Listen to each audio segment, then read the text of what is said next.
오늘 우리가 함께 나눌 성경 본문은 시편 3편입니다. 시편 3편 1절부터 8절까지를 펼쳐주시기 바랍니다.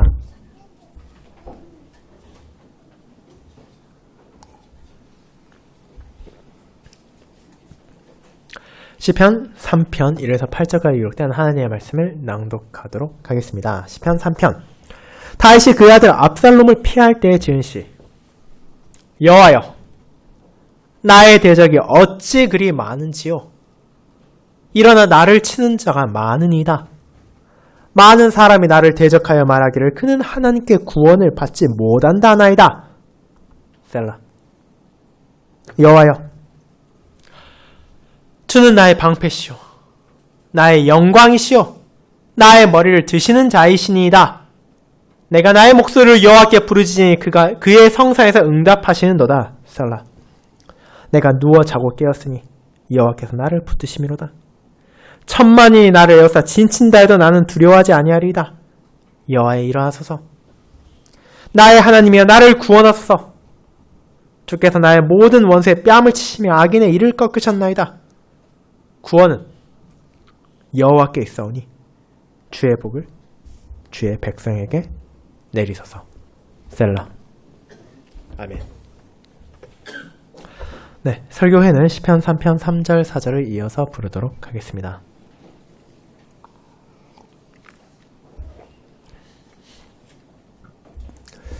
사랑하는 주 예수 그리스도 안에 형제 자매님들, 시 혹은 노래는 과거부터 지금까지 사람의 감정을 표현하는 대표적인 수단 가운데 하나입니다. 그래서 많은 사람들이 기쁠 때, 슬플 때, 즐거울 때, 고통스러울 때 자신의 감정을 표현하기에 이와 같은 방편을 사용하였으며, 그를 통해 우리는 그들의 아픔을, 기쁨을, 사랑을, 분노를 공감하기도 하며 또 안타까워하기도 하고 함께 기뻐하기도 했습니다. 그렇게 역사 가운데 셀 수 없을 정도로 많은 시들이 불려지고 또 많은 노래가 지어진 것은 결코 놀라운 일이 아닙니다. 저와 여러분이 살아가는 동안 얼마나 다양한 감정을 느끼는지, 그리고 그와 같은 감정들을 내 주변의 사람들에게 알리고 싶어하고 또 공감받고 싶어하는지를 생각한다면 시대의 장소를 불문하고 그토록 많은 사람들이 이를 작성하고 또 그보다 훨씬 더 많은 사람들이 이를 향유했는지를 저와 여러분은 충분히 이해할 수 있습니다. 그런데 우리에게 그와 같은 시와 노래 가운데 아주 특별한 위치에 있는 것들이 존재하는 것도 사실입니다. 그것은 바로 하나님께서 우리에게 주신 말씀, 성경 가운데 있는 시편입니다. 하나님께서는 다양한 시편의 저자들을 사용하셔서 저와 여러분과 마찬가지로 이 세상에서 희로애락을 느끼게 되는 이들을 통하여 단순히 그들의 감정만이 아니라 하나님의 진리를 전하게 하셨습니다.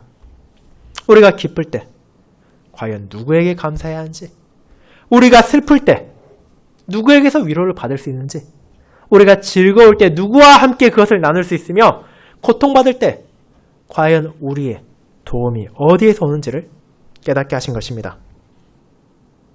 그리고 오늘 우리가 함께 나눌 시편 3편 역시 그와 같은 인생의 고통 가운데 마주하게 되는 하나님의 진리를 전하고 있습니다. 이 시의 표제에서 말하듯이 다윗은 자신이 사랑하는 아들 압살롬의 배신으로 인해 환난의 순간을 마주하게 되었습니다. 그의 생명이 위협받고 있었고 그의 나라가 무너지고 있었습니다. 그런 다윗을 향한 조롱과 비난의 목소리가 그의 마음을 찢고 그의 영혼을 흔들고 있었습니다. 그러나 다윗은 그 모든 것을 인정하지만 동시에 그런 상황에서도 변하지 않는 위로가 있음을 고백합니다. 그리고 그 위로는 다윗이라는 과거에 특정한 한 사람만이 누릴 수 있는 것이 아니라 하나님의 은혜 안에 있는 모든 성도들이 경험하고 있으며 또 고백해야만 하는 참되고 영원한 위로입니다. 저는 그와 같이 하나님 안에서만 우리에게 주어지는 놀라운 은혜에 대해 환난 중에서도 변하지 않는 신자의 위로라는 제목으로 전하고자 합니다.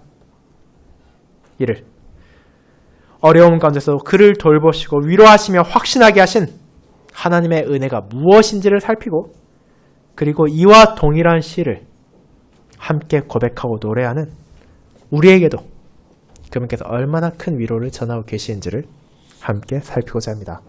예를 첫 번째, 신자가 마주하는 환난. 두 번째, 신자에게 변하지 않는 위로라는 대지로 나누어 살펴볼 것입니다.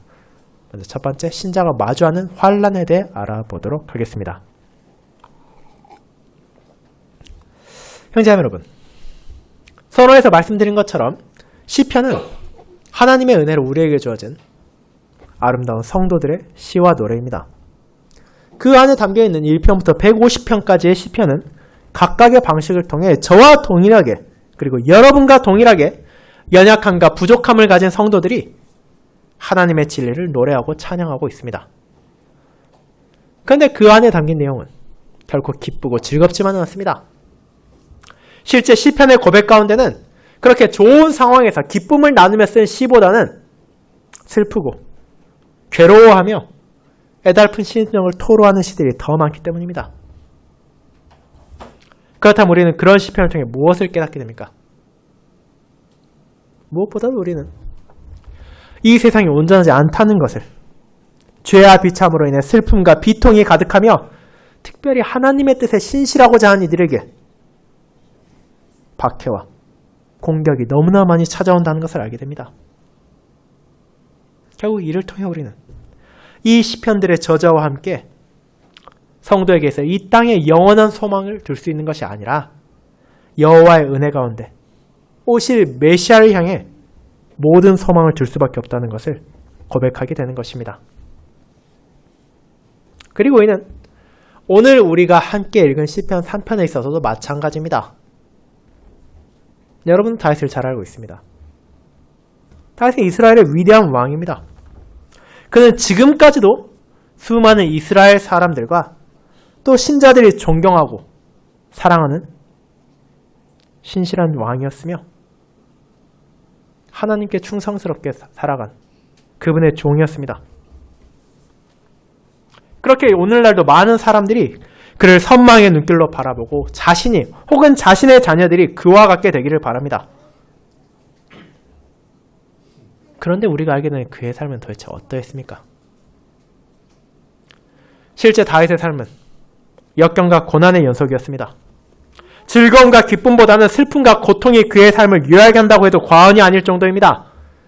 그는 사랑하는 친구를 잃었고 자녀를 잃었고 그들로부터 배신당하기도 했으며 목숨의 위협도 세일 수 없을 정도로 많이 받았습니다. 그의 삶은 끝없는 전장 가운데 있었습니다.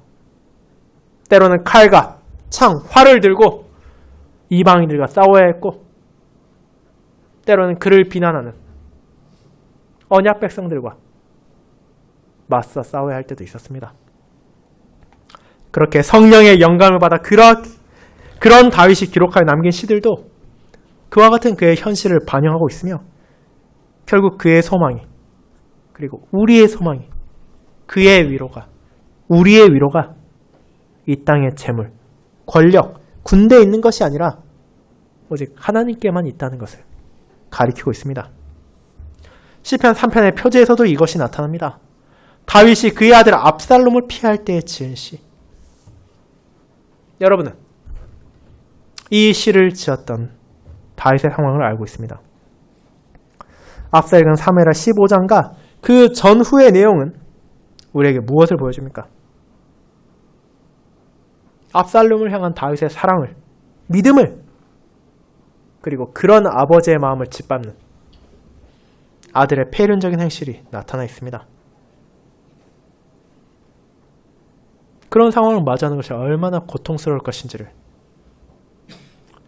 어쩌면 우리는 상상조차 하기 힘들 것입니다. 이는 그저 한 명의 아들에게 배신당한 한 명의 아버지로서의 개인적인 감정만이 아니라 언약 백성을 다스려야 하는 왕의 소명까지도 흔들리고 있는 국가적인 비극까지도 포함하고 있기 때문입니다. 만약 우리가 그런 상황을 맞이하게 된다면 어떤 감정이 우리를 가득 채울 것 같습니까?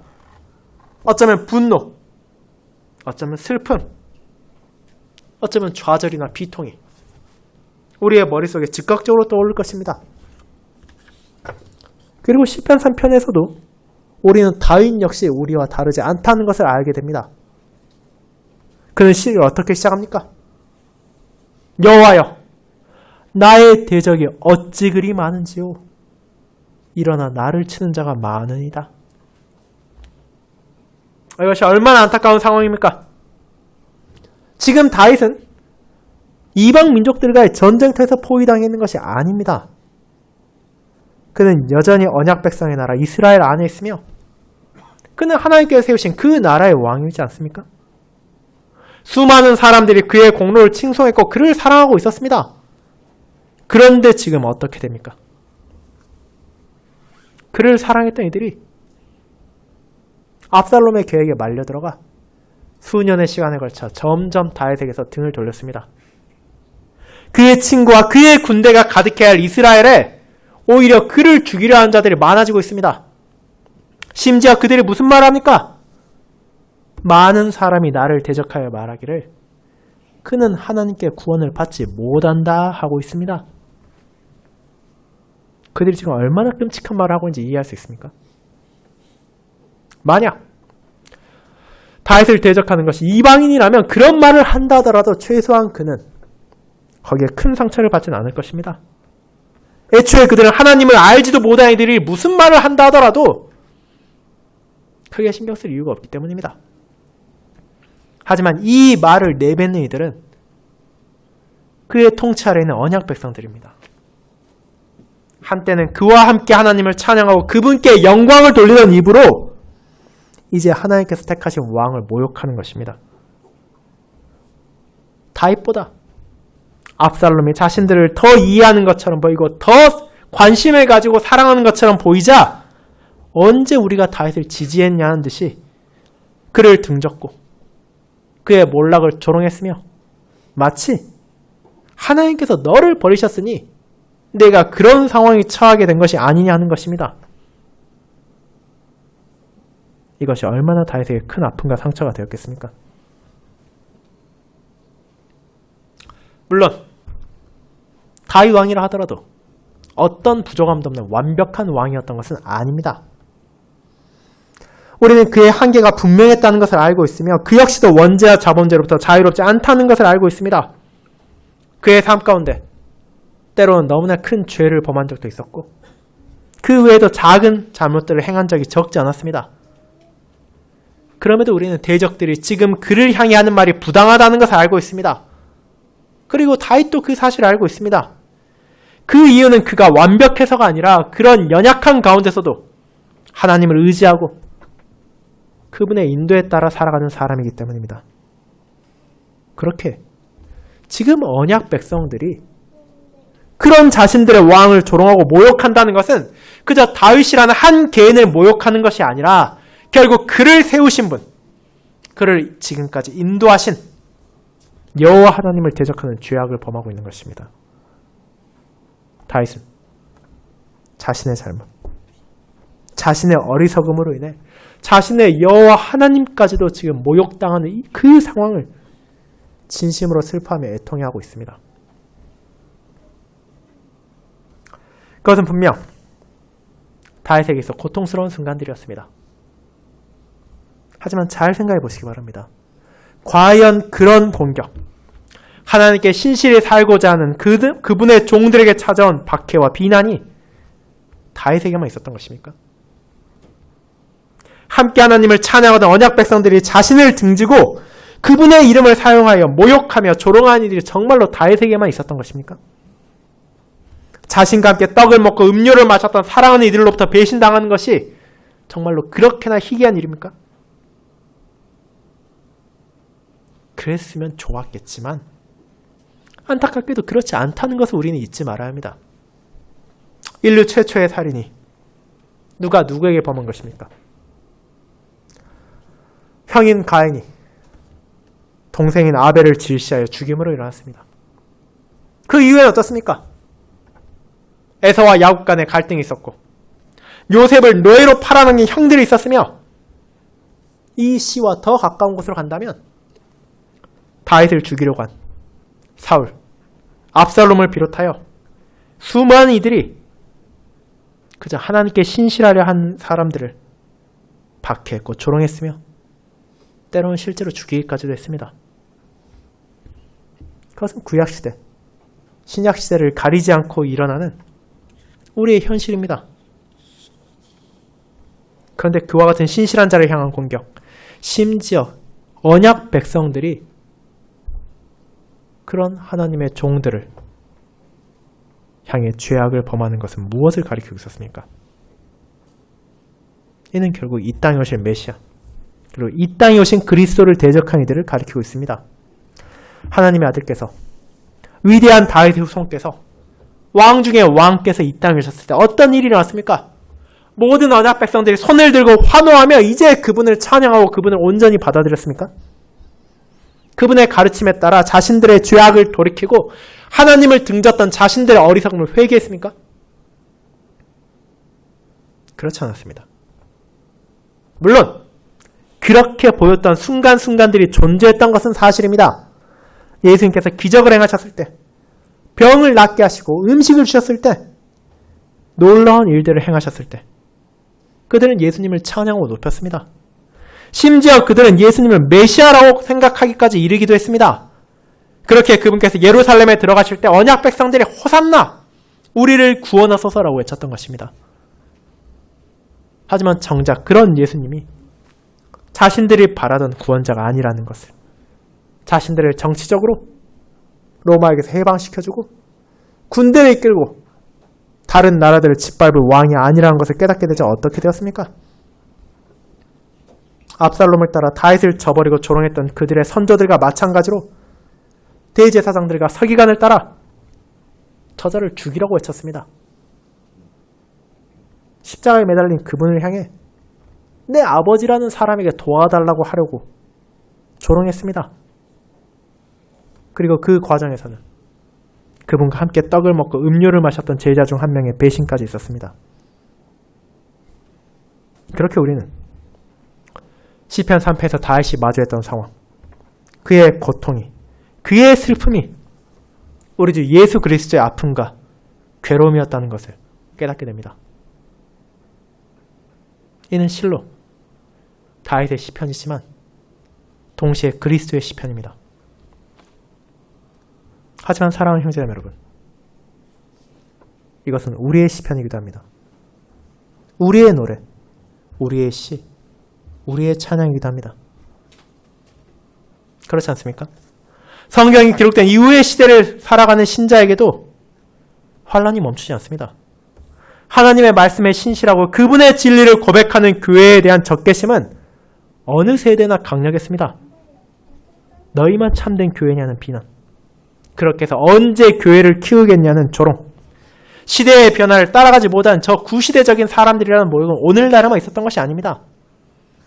하나님의 종들을, 그리고 그분께 신실하고자 하는 교회를 공격하는 가장 강력한 대적은 때로는 세상의 불신자가 아니라 교회 안에서 나타났습니다. 그렇게 신자가 세상을 살아가는 동안 어떤 어려움도, 어떤 환난도, 고난도 마주하지 않는다면 사실 그것이야말로 진정으로 놀랄만한 일입니다. 하지만 그런 우리의 현실이 우리를 절망에 빠지게 하지도 또 좌절하게 만들지도 않는 이유가 있습니다. 이는 그 모든 배신을, 그 모든 고통과 괴로움을 우리를 위해 우리의 자리에서 짊어지신 그리스도의 은혜 안에서 하나님께서 베푸시는 영원한 위로가 무엇인지를 다윗과 함께 우리는 확신하고 있기 때문입니다. 그것이 두 번째, 신자에게 변하지 않는 위로로 이어집니다. 성도 여러분, 시편 3편의 시작에서 다윗은 분명 자신의 고난을 여호와 앞에서 호소합니다. 자신을 대적하는 자들이 얼마나 많은지, 또 그들이 어떻게 자신을 그리고 하나님을 조롱하고 모욕하는지를 말합니다. 그는 그런 현실 가운데 고통스러워하고 슬퍼하고 있음을 토로합니다.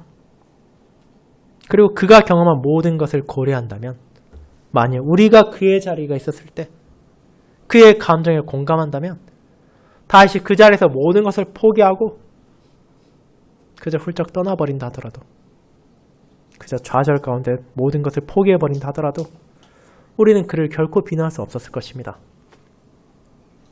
하지만 이 시편은 그렇게 끝나지 않습니다. 오히려 그는 그런 끔찍한 상황에서 신자가 누릴 수 있는 영원한 위로와 확신이 있다는 것을 선포합니다. 어떻게 그럴 수 있습니까? 여러분도 사무엘 15장과 또 그 전후를 통해 읽을 수 있는 것처럼 다윗은 정말로 절체절명의 위기에 처해 있습니다.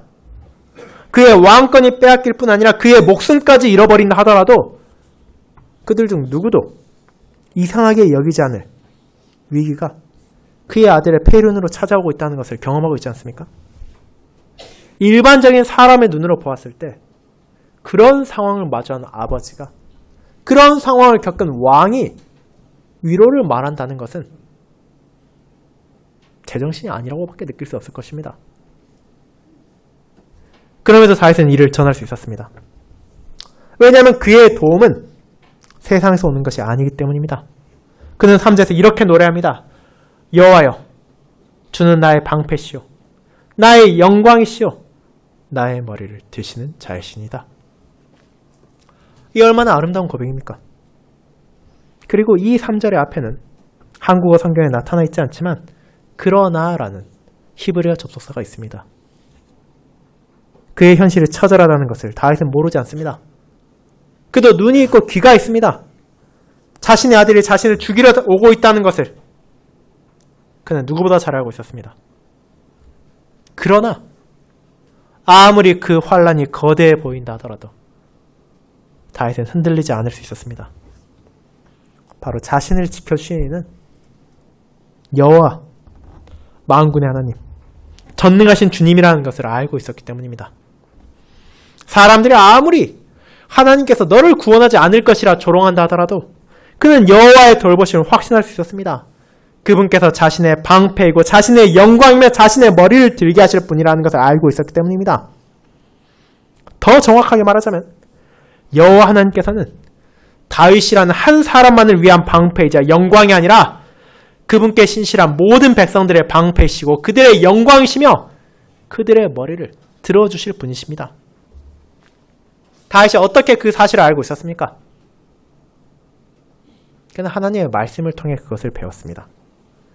그는 자신과 마찬가지로 대적들 가운데 둘러싸여 너무나 연약했던 이스라엘의 선조들을 어떻게 하나님께서 건져내셨는지를 배웠습니다. 그는 하나님께서 어떤 방식으로 때로는 고난과 역경을 사용하셔서 그 백성을 연단하시고 그들을 영광으로 인도하시는지를 읽었습니다. 그리고 그런 하나님께서 바로 자신의 인생 가운데서도 역사하시며 자신을 그분께 신실한 왕으로 세우시고 그분만을 의지하게 하신다는 것도 경험했습니다. 그 진리를 알고 있다면 다시 무엇을 두려워해야 합니까? 여호와께서 그분의 방패이십니다. 전쟁을 나아가는 병사에게 그 어떤 칼도 창도 활도 뚫을 수 없는 방패가 있다면 심지어 그 방패가 자신의 온 몸을 완벽하게 보호해 준다면 그에게 어떤 두려움이 있겠습니까? 그런데 하나님께서 우리의 방패시라면 그 어떤 대적이 그것을 뚫고 우리의 생명을 그리고 다윗의 생명을 해야 할 수 있겠습니까? 세상에 그 어떤 존재도 하나님을 이겨내고 그분께서 보호하시는 자녀들을 해야 할 수 없습니다. 그뿐 아니라 그분께서 다윗의 영광이고 그의 머리를 들어주시는 분이십니다. 이 시점에서 다윗은 진정 비참 가운데 있었습니다. 그가 가졌던 왕의 영광을 어디에서 볼 수 있겠습니까? 이스라엘의 민심은 압살롬에게 향했고 다윗은 예루살렘에 남아있던 소수의 신실한 신하들과 백성들과 함께 도망쳐야 했습니다. 그 자신이 정처 없이 떠돌고 있다고 20절에서 말하고 있고 30절에서는 그와 함께하는 모든 이들이 함께 머리를 가리고 맨발로 울며 걸어가고 있었음을 묘사하기까지 합니다. 이 광경의 영광이 어디 있습니까? 어떻게 그들이 눈물 흘리는 얼굴을 들 수 있겠습니까? 다윗의 힘으로도 여전히 그를 사랑하고 그를 돕고자 하는 이들의 능력으로도 이것은 그저 불가능합니다. 하지만 사람에게 불가능한 것을 여호와께서는 행하실 수 있으십니다. 그 진리를 다윗은 붙잡고 있었습니다. 결국 그가 가진 영광이 아무리 크고 놀라워 보인다 하더라도 그것은 하나님께 속한 것이며 그분께서 자신에게 주신 것이고 그의 머리를 들어 바라볼 곳은 자신의 영광이나 세상의 소망이 아니라 하나님의 영광입니다. 그렇게 아무리 아들이 자신을 버리고 언약 백성이 자신을 조롱한다 하더라도 영원부터 영원까지 무궁한 하나님의 영광은 변하지 않으며 그분 안에서 자신의 머리를 들고 자신의 영광인 하나님을 찬양할 수 있다는 사실은 흔들리지 않습니다. 그렇게 다윗은 하나님께 나아갑니다. 그의 모든 고통은 거짓이 아닙니다. 그의 아픔과 슬픔도 허상이 아닙니다. 그 모든 것은 다윗의 큰 괴로움이었고 그의 힘으로 견뎌낼 수 없는 끔찍한 현실이었습니다. 하지만 여호와께 자신의 모든 것을 가져갈 때 그는 여호와의 응답이 올 것을 확신했습니다. 거룩한 산에서 자신의 왕을 세우신 하나님께서 그것을 신실한 자기 백성의 부르심, 다윗의 외침을 들으시고 응답하실 것이기 때문입니다. 그것은 근거 없는 확신이 아니라 하나님의 언약과 말씀에 근거한 확고한 믿음의 고백이었습니다. 그리고 이 응답하심의 확신을 그는 어떻게 나타냅니까? 그는 누워서 자고 아침에 깨어남으로써 이를 고백합니다. 물론 이것은 우리에게 너무나 일상적인 그저 삶의 한순간으로 보여질 수 있습니다. 우리 역시 매일같이 밤에는 잠을 자고 아침에 일어나지 않습니까? 그런 면에서 볼 때 이것이 대체 무슨 의미인지 이해할 수 없다고 느낄 수도 있습니다. 하지만 잘 생각해 보시기 바랍니다. 우리 삶에도 잠 못 드는 밤이 종종 찾아옵니다. 내 삶에 불안과 초조함이 찾아올 때, 나의 계획이 흔들리고 내 주변이 불안정할 때 우리는 잠을 설칠 때도 있고 밤을 꼬박 새울 때도 있습니다. 그런데 지금 내 목숨이 경각에 달려있다면, 누가 칼과 창을 들고 나를 쫓아오고 있다면 그 상황에서 편히 잘 수 있는 사람이 얼마나 있겠습니까? 내가 잠이 든다 하더라도 그 다음날 아침에 일어날 수 있음을 어떻게 확신하겠습니까? 하지만 다윗은 이를 행할 수 있었습니다. 그는 하나님께서 자신을 돌보신다는 것을, 그분께서 자신의 방패고 영광이라는 것을 확신하고 있었기 때문입니다. 그렇게 매일의 밤 여호와를 의지하며 그는 잠들 수 있었고, 매일 아침 여호와를 찬양하며 그는 눈을 뜰 수 있었습니다. 그렇게 진리를 고백하고 붙잡음으로 그의 믿음은 자라갔으며 그 결과 진정 담대한 고백을 그는 할 수 있었습니다. 천만인이 나를 에워싸 진친다 해도 나는 두려워하지 아니하리이다. 6절입니다. 시의 시작에서 그는 대적이 많음에 두려워했고 자신을 조롱하는 자들의 목소리에 고통스러워했습니다. 하지만 이제 그는 무엇을 고백합니까? 서로 천만인이 자신을 둘러싸 지인을 친다 하여도 내가 두려워하지 않는다고 선언합니다. 이스라엘의 온 백성들이 칼과 창을 들고 자기 주변을 위협한다 하더라도 그것을 두려워할 이유가 없다는 것입니다. 서로 자신이 지금 경험하고 있는 처참한 상황에서 더 모든 것이 악화된다 하더라도 자신을 흔들 수 없음을 알게 되었기 때문입니다. 이는 자신의 외침을 들으신 여호와께서 그분께서 정하신 때 정하신 방식으로 자신을 구원하기 위해 일어나실 것이며 그분의 돌보심을 통해 자신의 머리가 들려질 것을 확신하고 있었기에 가능한 고백입니다. 그 확신은 하나님께서 어떤 분이신지를 알고 있는 모든 신자가 나눌 수 있는 것입니다. 하나님은 신실하신 분이십니다. 과거에도, 지금도, 그리고 앞으로도 성도가 마주하게 되는 환난과 역경 가운데서 그들을 건져주시는 분은 사실 하나님 한 분뿐이십니다. 그렇게 다윗은 그런 하나님의 사역을 찬양합니다. 주께서 나의 모든 원수의 뺨을 치시며 악인의 일을 꺾으셨나이다. 자신을 조롱하는 자들의 뺨을 치시고 그들의 일을 꺾어버리실 것입니다. 그들의 입으로 나왔던 모든 모욕과 비난을 돌려보내시고 오히려 그들이 앞으로 다시는 하나님께서 세우신 왕과 그분을 조롱할 수 없도록 만드시는 것입니다. 그리고 다윗은 이 기도를 과거형 형태로 사용했습니다. 비록 아직 일어나지 않았지만 하나님의 신실하심 안에서 그것이 분명하게 실현될 것이기에 아무런 주저함도 없이 하나님께서 이루실 공의롭고 신실한 사역을 바라보며 이를 노래하는 것입니다. 그리고 그런 신뢰와 믿음의 찬양이 시편 마지막에서 정점에 도달합니다. 구원은 여호와께 있사오니 주의 복을 주의 백성에게 내리소서.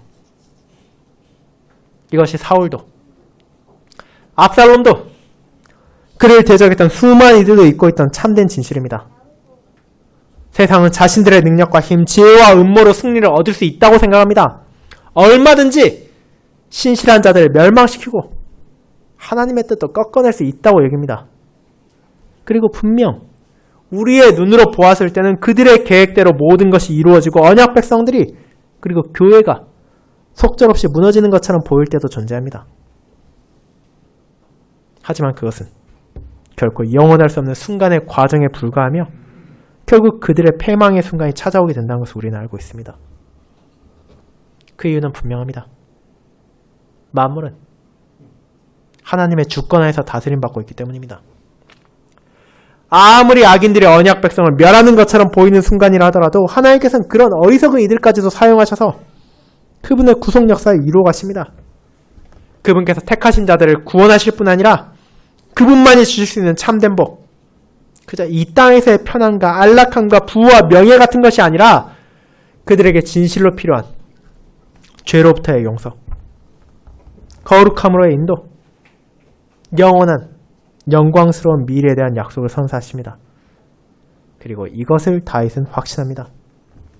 그가 골리앗을 싸워 이길 수 있었던 것도, 사울의 군대에서 살아남을 수 있었던 것도, 열방과의 전투에서 물러나지 않을 수 있었던 것도 결국 자신의 능력이 아니라 여호와의 손길을 통해 구원받은 것이기 때문입니다. 그렇게 다윗은 그 복을 주의 백성들이 함께 누리기를, 자신이 고백한 믿음의 확신에 그들도 함께하며 함께 여호와를 찬양하기를 구하는 것입니다. 그리고 그와 같은 기도는 그리스도 안에서 온전하게 성취되었습니다. 다윗은 편안히 잠을 자고 깰 수 있었지만 그리스도께서는 그조차 하지 못하는 순간이 있었습니다. 그분을 향한 대적들의 공격은 진실로 강력했고 다윗의 고통보다 더 극심한 고통이 그분을 기다리고 있었습니다. 결국 그분께서는 자기의 백성을 죄에서 건지기 위하여, 그들에게 복을 주기 위하여 그들이 마주해야 했던 하늘아버지의 공의로운 진노의 잔을 받아들이셔야 했기 때문입니다.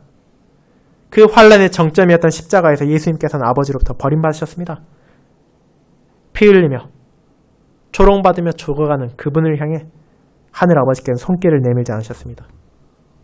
결국 예수님은 엘리 라마 사박다니, 나의 하나님 어찌하여 나를 버리셨나이까 라고 외치고 돌아가셨습니다.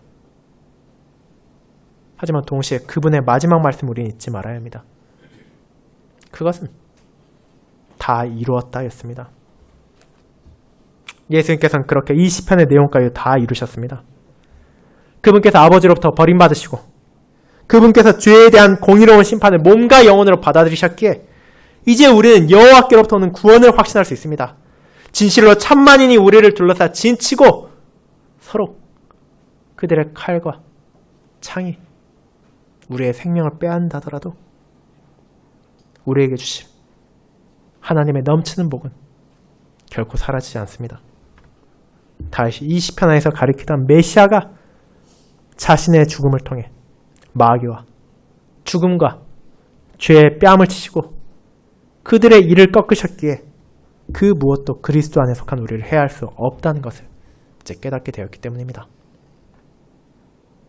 사랑하는 성도 여러분, 그렇게 오직 그리스도 안에서 다윗의 확신과 다윗의 찬양의 노래까지도 우리의 것이 되었습니다. 그가 마주해야 했던 환난과 고통만이 우리의 것이 아닙니다. 그의 믿음과 그의 확신까지도 우리의 것이 되어야 하며 그리스도 안에서 그렇게 되었습니다. 그분의 은혜로 우리는 여호와께서 어떻게 자신의 백성을 구원하시는지, 어떻게 그 원수의 뺨을 치시고 그들의 이빨을 뽑아버리시는지를 알게 되었고, 이제 그분께서 내리실 복이 얼마나 아름답고 놀라운 것인지를 다윗보다 훨씬 더 분명하게 알 수 있게 되었습니다. 그렇게 이제 우리는 다윗과 함께 이 시편을 소리 높여 부를 수 있습니다. 분명 저와 여러분이 이 땅에 살아가는 동안 고통의 순간이 있을 것입니다. 다윗 정도로 끔찍한 상황은 아니라 하더라도 나 개인에게 있어서는 그에 못지않다고 여겨지는 환란이 찾아올 것입니다. 하지만 그런 상황에서도 변하지 않는 진리가 있습니다. 여호와 하나님께서 그리스도 안에서 바로 저와 여러분의 방패이시고 우리의 영광이시며 숙여지고 가려진 우리의 머리를 들어주실 것이라는 사실입니다. 그분만이 우리의 구원이시기에 우리가 모든 것을 다 잃어버린다 하더라도 우리는 여전히 그분께 부르짖을 수 있으며 그리스도 안에서 그분께서는 우리의 외침에 응답해 주실 것입니다. 그렇게 우리는 살아서나 죽어서나 흔들리지 않는 이 위로를 가집니다. 이 기쁨을 나눕니다. 그와 같은 믿음을 함께 고백하며 이번 한 주도 진정 주님께 감사하며 그분을 찬양하는 저와 여러분이 되기를 소망합니다. 구원은 여호와께 있사오니 주의 복을 주의 백성에 내리소서. 그것이 진실로 우리의 입에서 나와야 믿음의 고백이며 찬양입니다. 아멘.